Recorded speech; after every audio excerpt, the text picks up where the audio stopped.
अस्सलाम वालेकुम। 9th class बेटे, अपने लास्ट टॉपिक में मैंने आपको आयनाइजेशन एनर्जी पढ़ाया था। आज हम नेक्स्ट टॉपिक शुरू करेंगे, that is electron affinity. Page number 113 पे आप लोग आए हैं। फर्स्ट मैं आपको रीडिंग करूंगी, देन इंशाल्लाह मैं आपको इसको एक्सप्लेन करूंगी।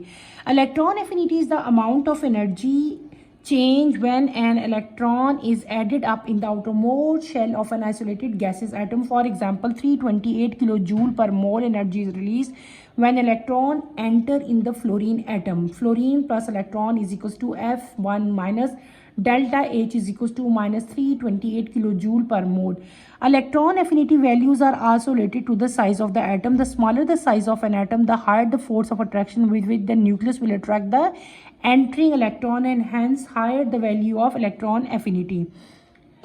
In a group, the electron affinity value decreases from top to bottom because the size of an atom increases down the group. In a bigger atom, the nucleus will attract the incoming electron with a weaker force, and hence the electron affinity will also be low.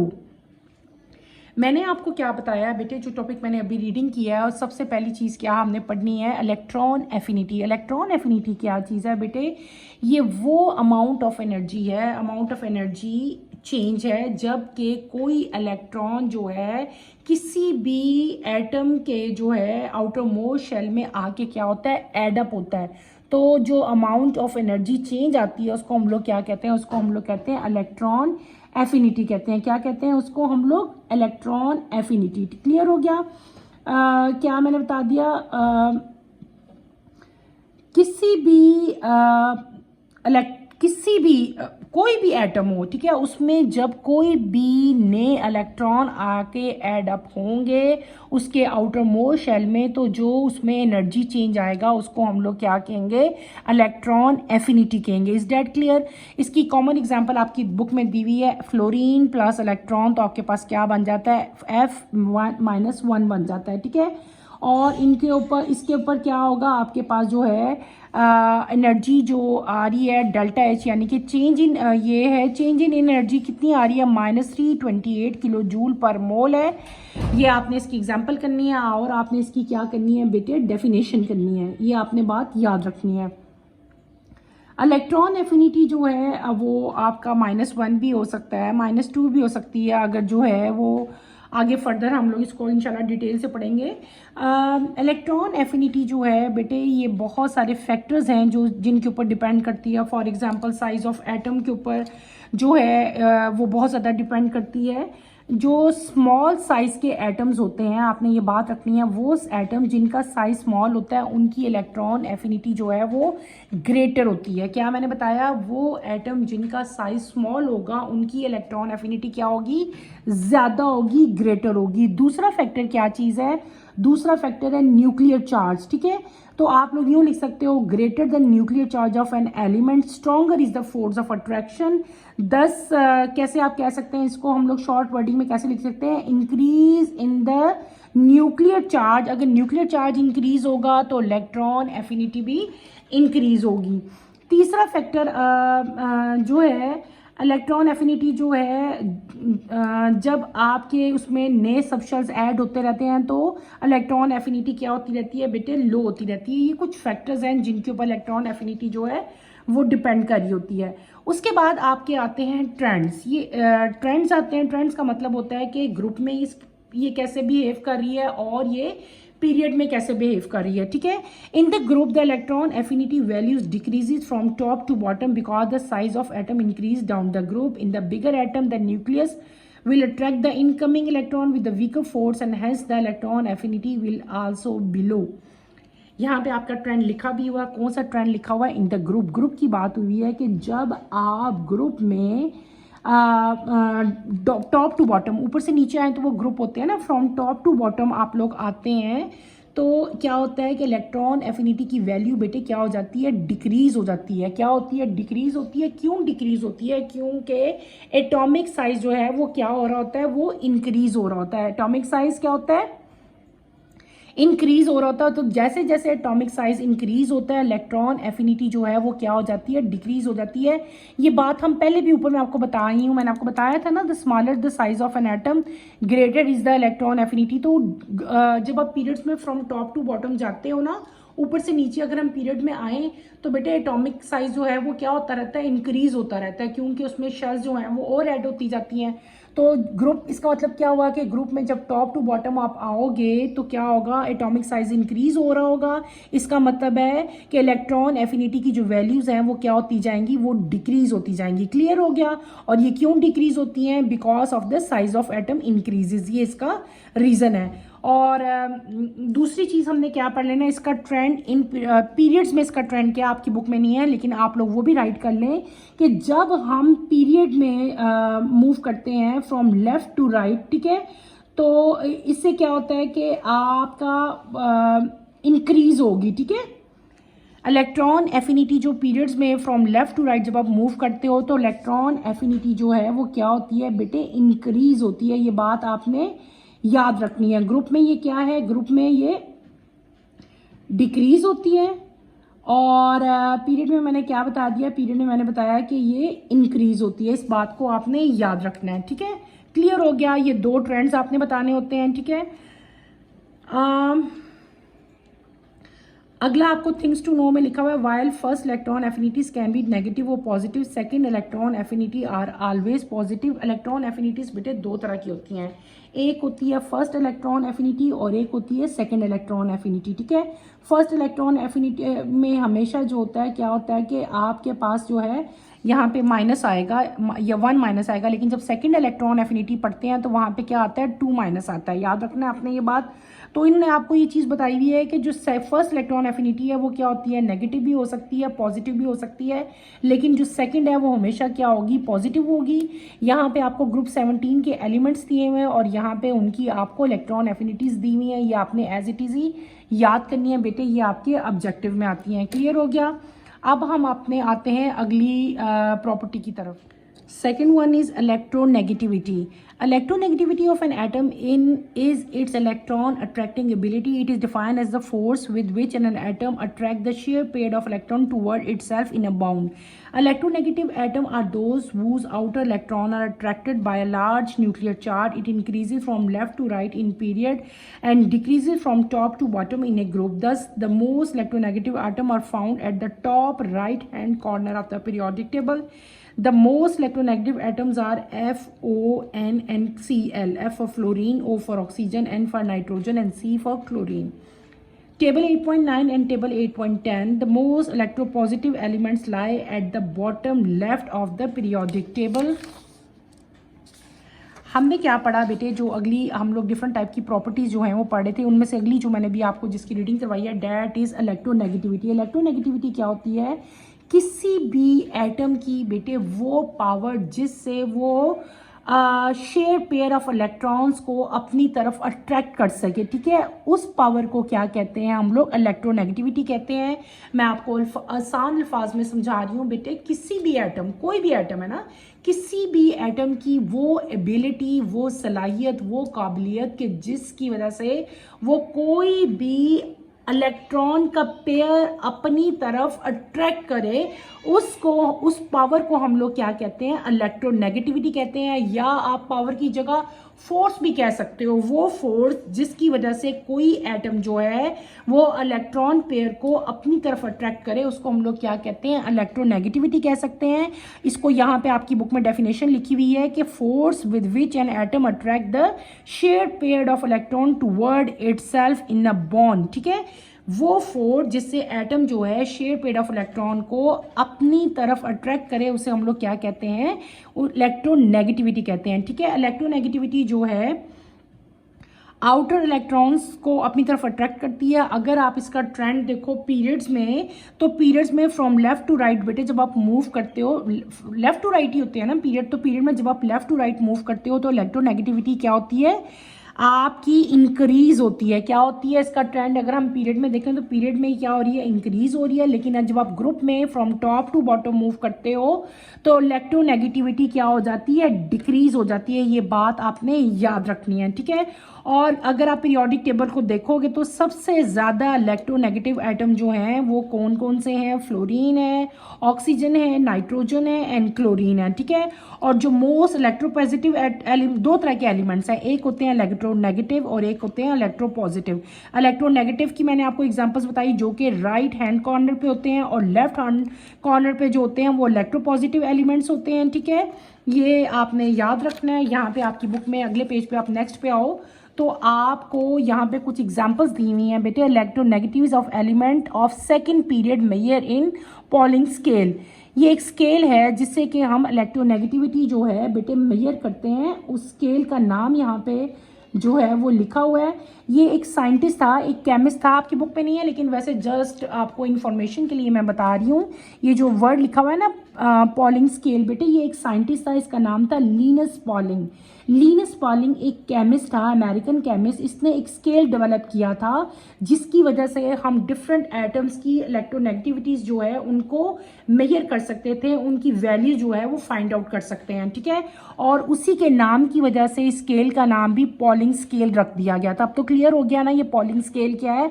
तो polling scale से major करके कुछ elements जो हैं उनकी electronegativity इस table पे लिखी हुई है।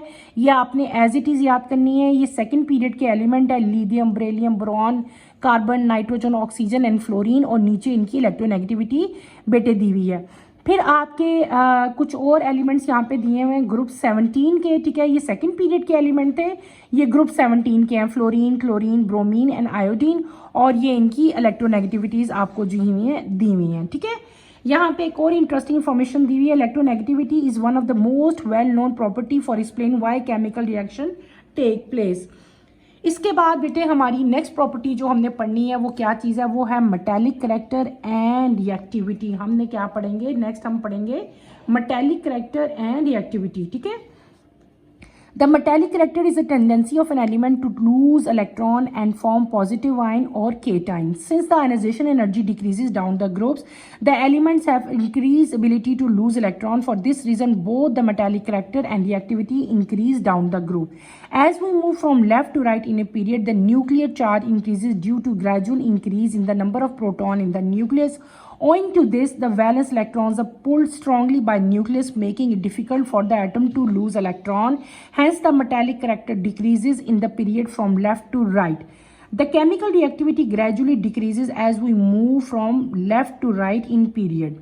For example, the second period starts with a very reactive element sodium, which is followed by the less reactive magnesium. Aluminum and silicon are less reactive than both sodium and magnesium.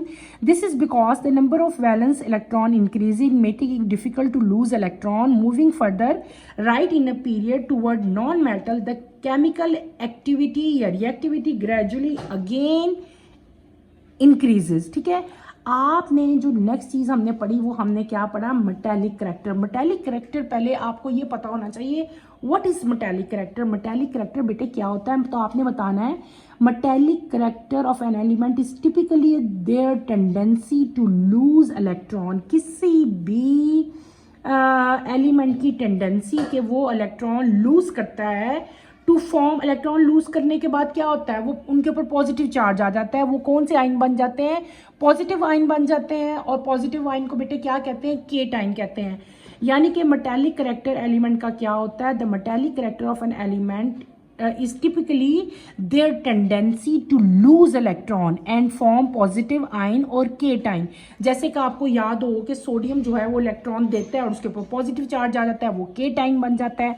अगर हम इसका trend बेटे जो metallic character है इसकी reactivity देखें, इसका trend देखें, तो मेटालिक करैक्टर जो हैं जब आप लोग ग्रुप में फ्रॉम टॉप टू बॉटम यानी कि ऊपर से नीचे टॉप टू बॉटम आते हो तो मेटालिक करैक्टर जो क्या होता है, डिक्रीज होता है। ग्रुप में क्या होगा, डिक्रीज होगा। ग्रुप में क्यों डिक्रीज होगा, क्योंकि एलिमेंट की जो एबिलिटी है लूज करने की वो क्या हो जाती है, आपकी इंक्रीज हो जाती है।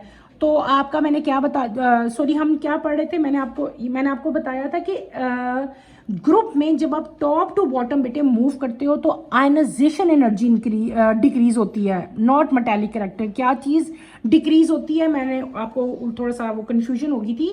आयनाइजेशन एनर्जी डिक्रीज हो रही है down the group. From group में आप टॉप टू बॉटम बेटे जब मूव करते हो तो आयनाइजेशन एनर्जी क्या होती है, डिक्रीज होती है। एलिमेंट इंक्रीज उसकी एबिलिटी होती है टू लूज इलेक्ट्रॉन, ठीक है।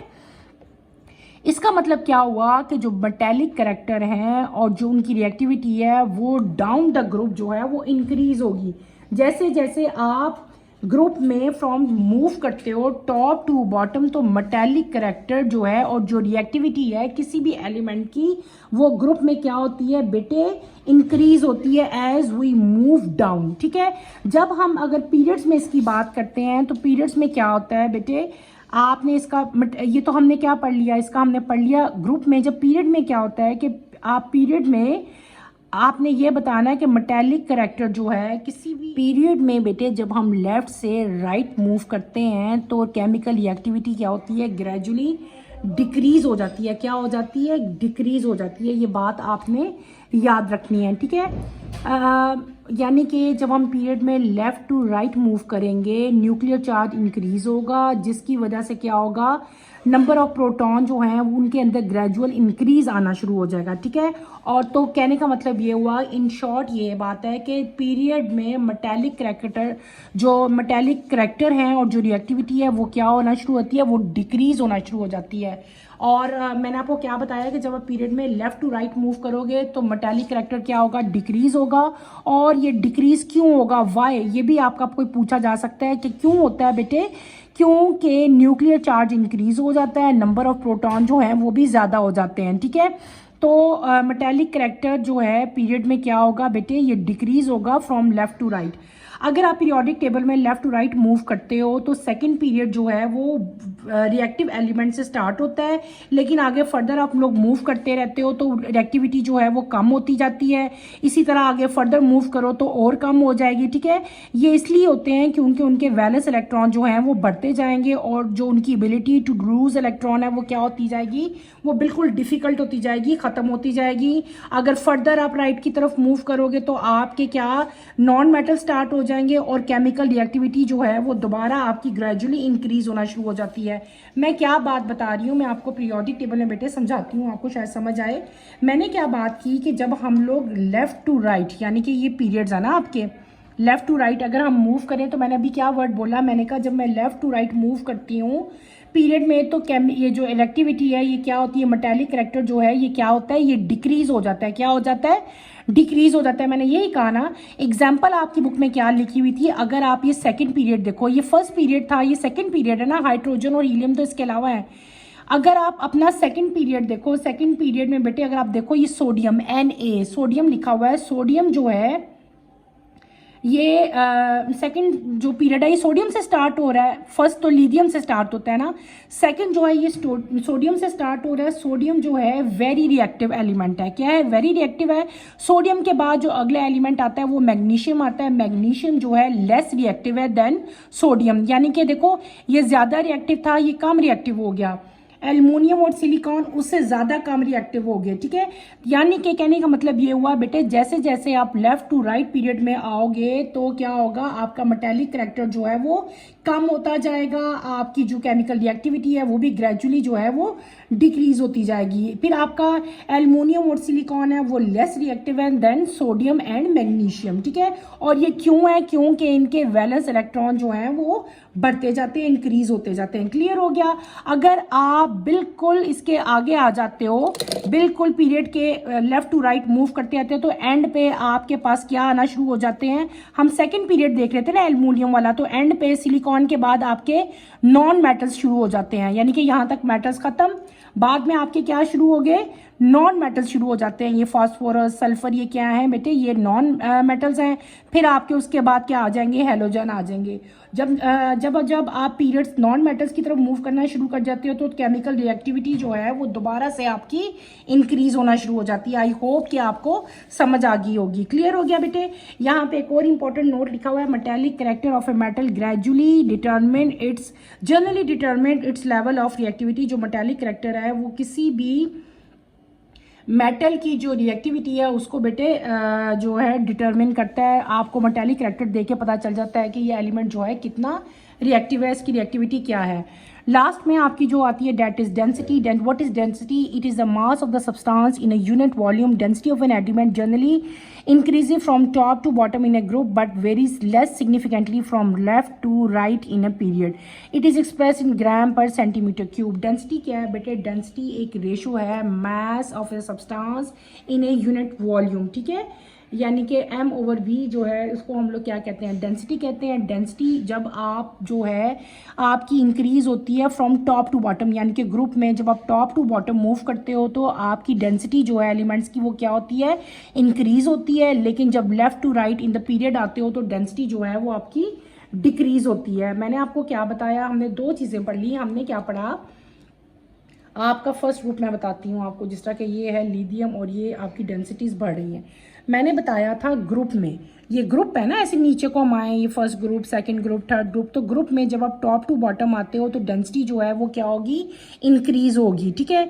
जैसे और जब आप पीरियड में लेफ्ट टू राइट मूव करोगे तो आपकी डेंसिटी जो है वो क्या होती हैं? वो डिक्रीज होती हैं। जैसे कि अब ये लिथियम है, लिथियम की डेंसिटी सबसे ज़्यादा है, सोडियम की उससे ज़्यादा, लिथियम की मतलब मैंने आपको क्या बताया था? मैंने आपको बताया था कि जब आप ग्रुप में from top to bottom move करते हो तो डेंसिटी इंक्रीज होती है। लिथियम की जो डेंसिटी है सोडियम की उससे ज़्यादा है, पोटाशियम की उससे ज़्यादा, रुबेडियम की उससे ज़्यादा, सीजियम की उससे ज़्यादा और फ्रांसियम की उससे भी ज़्यादा है, ठीक है। और इनकी डेंसिटीज़ क्या क्या हैं ये आपकी बुक में लिखी हुई है। देखो लिथियम की 0.53 है, सोडियम की उससे ज़्यादा है, पोटाशियम की उससे ज़्यादा, रुबेडियम की उससे ज़्यादा और सीजियम की सबसे ज़्यादा है। जैसे कि मैंने आपको अभी इस पीरियोडिक टेबल में भी बेटे दिखा दिया। मैंने क्या बता दिया था कि ग्रुप में टॉप टू बॉटम जब आप आओगे तो आपकी जो डेंसिटी है वो क्या होगी? वो इंक्रीज होगी, ठीक है। लेकिन इन द पीरियड जब हम लोग मूव करेंगे लेफ्ट टू राइट तो डेंसिटी जो है वो क्या होगी? डिक्रीज होगी, ठीक है। क्लियर हो गया? और इसका जो यूनिट है वो क्या है? ग्राम पर सेंटीमीटर क्यूब है। ये चीज़ आपने याद रखना है। सिर्फ तीन चीज़ें थी इसमें, एक डेंसिटी की डेफिनेशन थी, एक इसका ट्रेंड था इन ग्रुप एंड इन पीरियड, और इन द एंड क्या था? इसका यूनिट था, ठीक है बेटे। यहाँ पे आपको फर्स्ट ग्रुप के एलिमेंट्स की डेंसिटीज दी हुई है, ये भी आपने याद करनी है। चैप्टर हमारा हो गया है ख़त्म। इस चैप्टर के एंड पे आपको एक्सरसाइज दी गई है, ठीक है। इस एक्सरसाइज के 5 क्वेश्चन हैं। इंशाल्लाह कमिंग लेक्चर में मैं आपको ये एक्सरसाइज कंप्लीट करवा दूंगी, ठीक है। तो अभी तक के लिए इतना ही बहुत है। नेक्स्ट टॉपिक में इंशाल्लाह हम ये जो अपना नेक्स्ट लेक्चर होगा उसमें एक्सरसाइज में आपको कंप्लीट करवाऊंगी। कमिंग लेक्चर की नोटिफिकेशन के लिए बेटे आप चैनल को शेयर करो, लाइक करो और सब्सक्राइब करो। यहीं पे अपना टॉपिक मैं एंड करती हूँ। अल्लाह हाफिज़ 9th क्लास। टेक केयर बेटे, अपना ख्याल रखिएगा।